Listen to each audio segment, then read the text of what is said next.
Great. Well, thank you for taking the time to talk with me this morning. Thank you. Thank you for coming over. Heard you're called the busiest chef in Pasadena. Is that what I'm being called? Yeah. All right, I'll take it. Probably yes. Yeah, I've been really, really busy. A lot of 4 big projects going on top of charity stuff and events that I'm putting on and things. So yeah, pretty busy. How do you manage to keep everything running smoothly? I have a lot of good people working with me. I have a great manager who helps me run the 2 restaurants. We just hired somebody here to start running the front of the house. I have a great chef who runs the day-to-day food projects here. So, without them, there's no way to do it. So when you first started cooking in Pasadena, what was the restaurant scene like? There weren't very many restaurants. There was Parkway Grill. There was Cafe Jacques, which was now one of the owners from Bistro 45. Okay. And then there was, I'm trying to think of the name of the one, Twin Palms had just opened, and that was about it. There wasn't there were not a lot of, like fine dining kind of restaurants in Pasadena at all. So how do you think that's changed now? The Old Town area, when it first started getting developed, that became a really big draw and brought more people in. And as more people came in, more people were willing to invest money and put businesses into Pasadena. And it just kept growing and growing and growing and growing. So there's just more people in the city, so more people are willing to invest and do businesses in the city. Mm-hmm. Do you think there's anything that the dining scene is still lacking in Pasadena?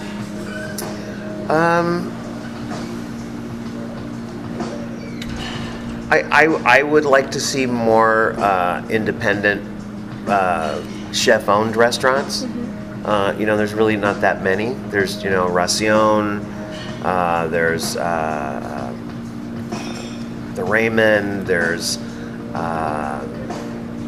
Union, and that's kind of about it. There's still a lot of, but because Pasadena is expensive, so you have to have a corporate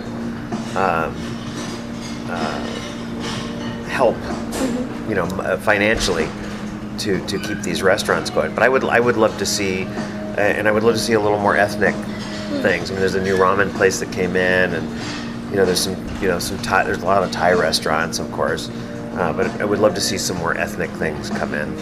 So how does a chef-owned restaurant differ from sort of corporate-owned? Well, chef-owned restaurants are more independent in that they can change the menus more often. They can be more creative in their food. They can take a little more risks and chances. That makes sense. So a lot of people have been saying that there's a new foodie trend coming, and with the movie City of Gold with Jonathan Gold, I think LA is definitely becoming a food destination. So what does the term foodie mean to you? Foodie to me means somebody who eats for the pleasure of eating great food, not just for filling their stomach because they have to eat. Mm-hmm. They go out of their way to search out a food destination, and not just fine dining.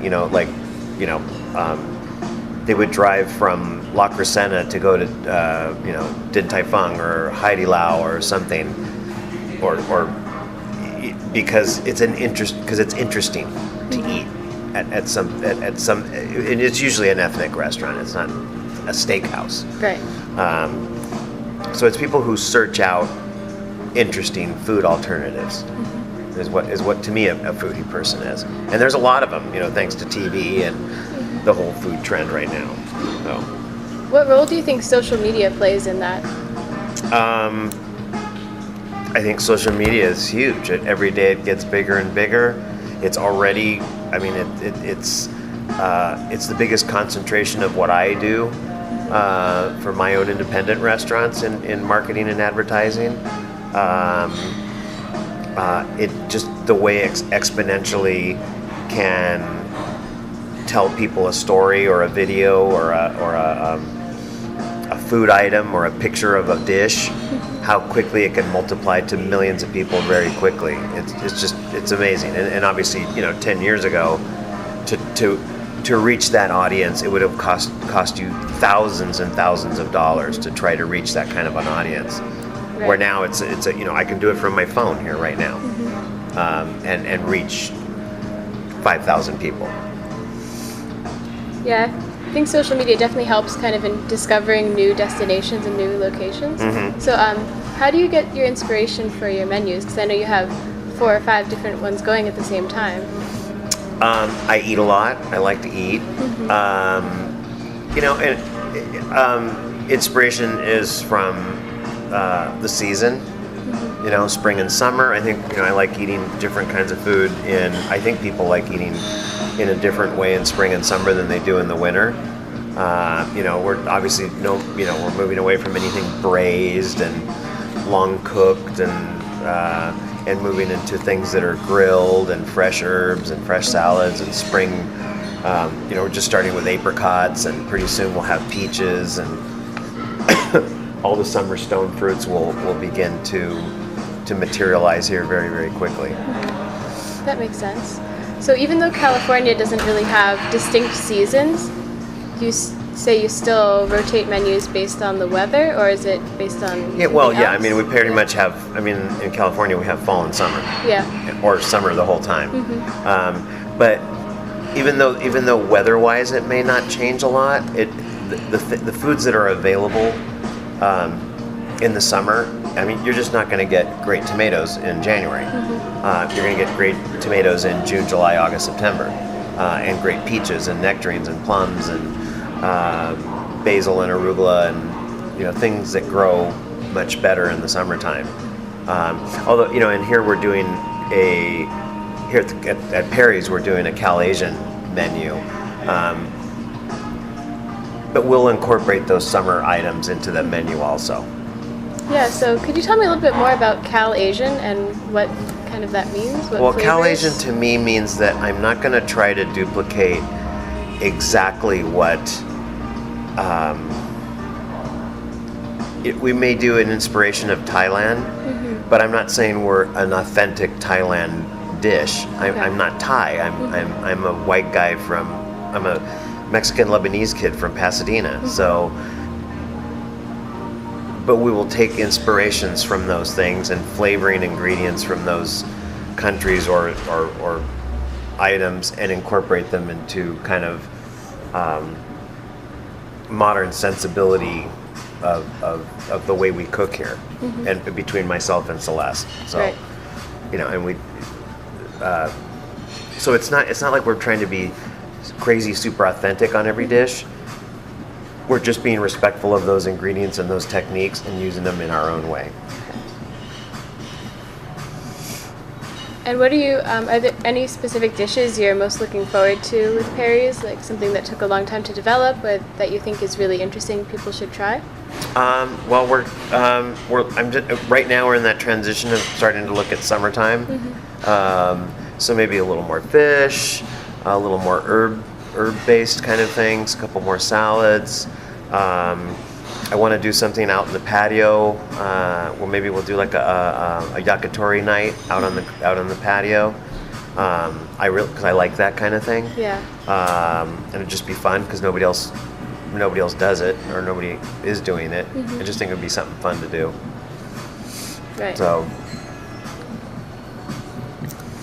I also saw your Just Because dinner. Okay. Could you tell me a little bit more about that menu and the wine pairings? Yeah, that dinner I used to do, and I still do every once in a while. I call it a Just Because dinner, just because I want to do a dinner. It's not for any one purpose or benefiting anything, or because a lot of what we do or I end up doing is all charity-based kind of things. It's just because we want to showcase the patio. I want to showcase the food. I want to introduce people to the new chef here, Celeste. And I want to feature some of the wines that I brought in the early fall.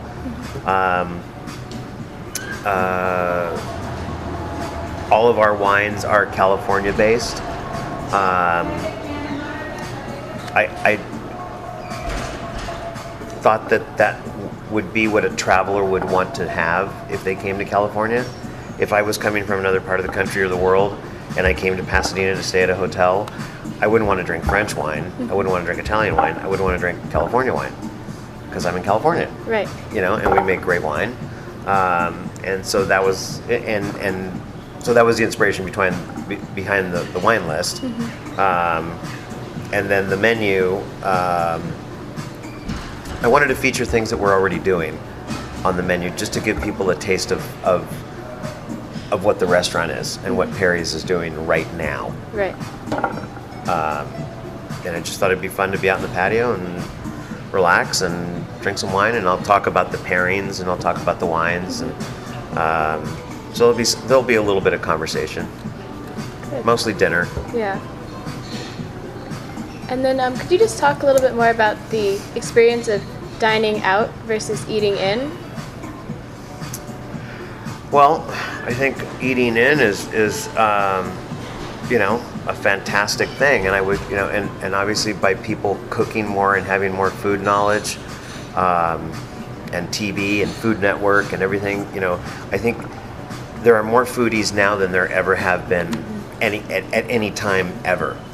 And if the trend continues, which I think it will, we're going to have even more foodies in the world. I mean, kids right now are really hot on cooking and food knowledge, and those are all future customers for us and me. And I encourage people to cook and eat at home. It's your home. That's where the basis of enjoying yourself and sitting around the table and talking to your family. At the same time, I obviously encourage people to dine out because that's the business that I'm in, and I need customers. And that's a different experience because then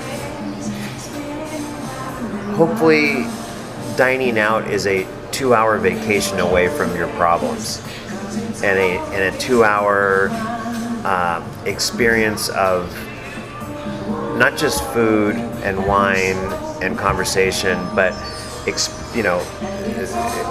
everything that's around you. It's the lighting, the music, the plants, the flowers, the service, your conversation with your significant person or your friends, and it's your own little bubble of I call it the 2-hour vacation. Okay. To kind of forget about all your problems, and then when you walk out of the restaurant, you can remember all your problems and go back to your life, and oh well. Yeah. No, that's great. And then while I have you here, I also wanted to talk a little bit about Bacchus Kitchens and the Home Brewers Day. I'm going to be covering that. Oh, cool. So just to talk a little bit more about the trend in craft beer, especially in Los Angeles, because I think that's a scene that's really starting to come up. It's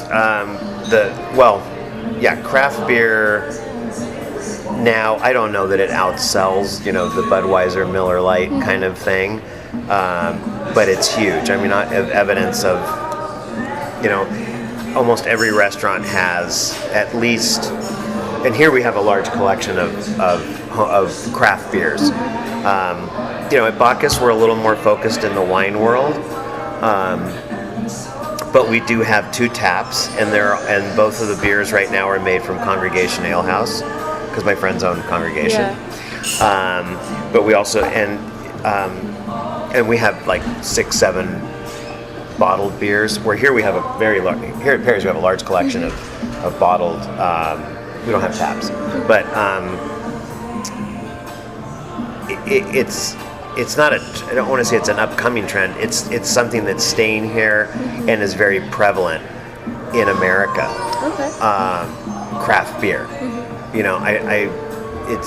I just came from San Francisco, which of course, and I was just in New York, and everywhere I went, everybody has craft beer, local things that are made within 40, 50 miles of there, and whether it's an IPA or a Saison or even a home or a crafted Pilsner,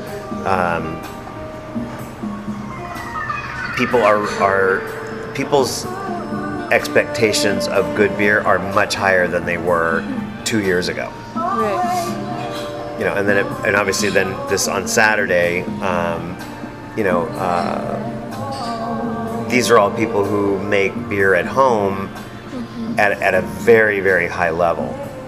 We have a couple guys who are coming who have won some big beer competitions. You'd have to ask them what they are. I have no idea. Okay. But they're making beer at a very, very high level that could, a lot of these guys, I don't know if they ever wanted to do it for a living, but they could. Do you have any tips for kind of appreciating or starting to learn more about beer? Well, it's you probably want to start in the lighter styles, starting with Pilsners and maybe even Saison beers or some of the Belgian beers. And then, when you start getting into, I think probably the biggest realm of craft beer is IPA, India Pale Ale, and that's my favorite. That's what I drink. Yeah. But it's not for everybody. It's very hoppy and it's very bitter. And it's not a flavor that you learn, that you appreciate right away. It's something that takes a little time to build an appreciation for. But I think once you get it, but there's 40 different kinds of flavored, not flavored, but 40, 50 different styles of beers. And there's sweet ones, there's sours. I don't like sour beer. There's an actual sours. I don't know if you ever had them. They're horrible. I do not like. Fan. No, I do not like them. I like nut browns and like Guinness style chocolate style stouts, and that's really good. Maybe even a stout would be a good way to start because it's so chocolatey and sweet, But beer's a weird thing to get used to because it's a weird umami, weird flavor, So it just takes getting used to, and I think once you get into it and taste it and like it, I don't know how you can stop. Yeah. So, are you? This is Celeste, by the way. Yeah. We met earlier. We met briefly. No, I got approved for employee appreciation for Nacho de Mayo. Are you gonna? Obviously, you're here. Yeah, I'm here probably till like 7. Okay. When we're done, I want to talk to you about something about it in the kitchen. Yes. What happened? Dun dun dun dun. Yeah, I know. We'll just talk about it. It's nothing bad. There's bad stuff going on. No, I know. There's that too. But Okay. Sorry. No, that's great. Is there anything else that you want to tell me or add in general? No. I'm really excited about seeing the Pasadena food scene growing. I'm friends with all the chefs in town, and I have tried and have completed bringing us all together at times for certain things, and that's what I'm just I think that as I don't see anybody as competition. I see us as all growing the food scene here in Pasadena, and the food scene's really, really strong in downtown Los Angeles. Yeah. The food scene's very strong in Santa Monica and Venice, but because they all promote each other, and so I'm a Pasadena chef. I have been here all my whole life. I'm not going anywhere, and I just think we all need to help promote each other and work together for certain things. So. Great.